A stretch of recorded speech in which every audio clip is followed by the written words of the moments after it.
PFI की बात करने पर जो लोग आरएसएस का नाम लेने लगते हैं उन्हें मैं आज बताऊंगा कि आरएसएस जैसे संगठन का होना किसी भी देश के लिए क्या होता है। उन्हें आज मैं बताऊंगा कि कैसे आरएसएस ने अपने 97 साल के इतिहास में जब जब देश पर संकट आया तो आरएसएस और उसके स्वयंसेवकों ने कोई परवाह किए बिना देश की सेवा की है। जो लोग चाहते हैं आरएसएस बैन हो और पीएफआई से तुलना करते हैं, आज पीएफआई वर्सेस आरएसएस देखें। देश के बंटवारे के बाद जब बड़े पैमाने पर सांप्रदायिक हिंसा हो रही थी तो पाकिस्तान से आए शरणार्थियों के लिए यही आरएसएस था जिसने 3000 राहत कैंप लगाए थे। 1954 में दादरा नगर हवेली जब पुर्तगालियों के कब्जे से आजाद हुआ तो इसमें आरएसएस का लीड रोल था।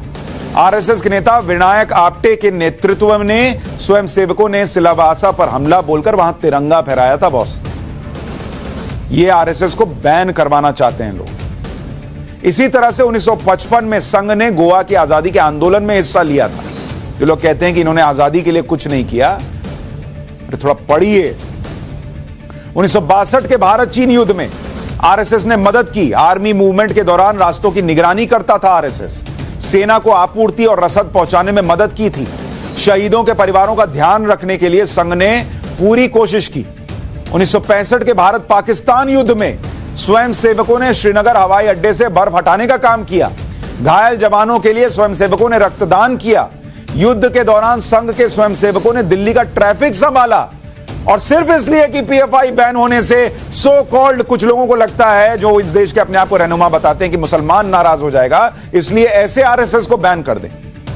1975 में इंदिरा गांधी की इमरजेंसी के खिलाफ आरएसएस लड़ा और इसलिए इंदिरा गांधी ने आरएसएस पर बैन लगा दिया। हजारों स्वयंसेवकों को गिरफ्तार किया गया। संघ स्वयंसेवकों ने अंडरग्राउंड रहकर काम किया। जो लालू यादव कह रहे हैं कि इन पर इमरजेंसी के वक्त बैन लगा था, वो लालू यादव खुद इमरजेंसी में इंदिरा गांधी के खिलाफ लड़ रहे थे, खुद अंडरग्राउंड रहते थे। आज सब भूल गए और कह रहे हैं आरएसएस पे तो बैन लगा था। ये नहीं बताते कि क्यों बैन लगा था। स्वयंसेवकों ने आपातकाल के विरोध में पोस्टर लगाए। जेल में बंद विपक्षी नेताओं के संदेशों को जनता तक पहुंचाने का काम किया। बाद में जनता पार्टी के गठन के लिए भी संघ ने प्रयास किए थे। इसके अलावा 1971 में ओडिशा चक्रवात, 1984 में भोपाल गैस कांड, 1984 का सिख विरोधी दंगा, 1999 का कारगिल युद्ध, 2001 में गुजरात भूकंप, 2004 में सुनामी, 2013 केदारनाथ आपदा। इन सभी आपदाओं के बाद राहत और बचाव में संघ ने बड़ी भूमिका निभाई। और ये लोग कहते हो बैन कर दो। अरे जो बैन की बात कर रहे हैं ना, वो कभी ये करके दिखाएं, पहले इतना काम करें देश के लिए, उसके बाद बोले कि बैन कर दो। और पिछला छोड़ो बॉस, मैं तो कोविड का बताता हूं। जब देश कोरोना महामारी से जूझ रहा था तो उस समय भी आरएसएस के स्वयंसेवकों ने अपनी जान की परवाह किए बिना, लोग घर में थे ना, आरएसएस के स्वयंसेवक क्या कर रहे थे, वीडियो देखिए। हवाई बात नहीं है। कोविड के दौरान आरएसएस के 5 लाख से ज्यादा स्वयंसेवक लोगों की मदद कर रहे थे। लालू यादव कहां थे, उनका परिवार कहां था, अखिलेश यादव कहां थे, कोई पूछे? आरएसएस के स्वयंसेवक सड़क पर उतरकर जान की परवाह किए बिना मदद कर रहे थे कोविड के समय। देश में 92,000 से ज्यादा जगहों पर सेवा के केंद्र खोले गए। 60,000 से ज्यादा स्वयंसेवकों ने रक्तदान किया। 240 से ज्यादा कोविड अस्पतालों में संघ कार्यकर्ताओं ने सेवाएं दी।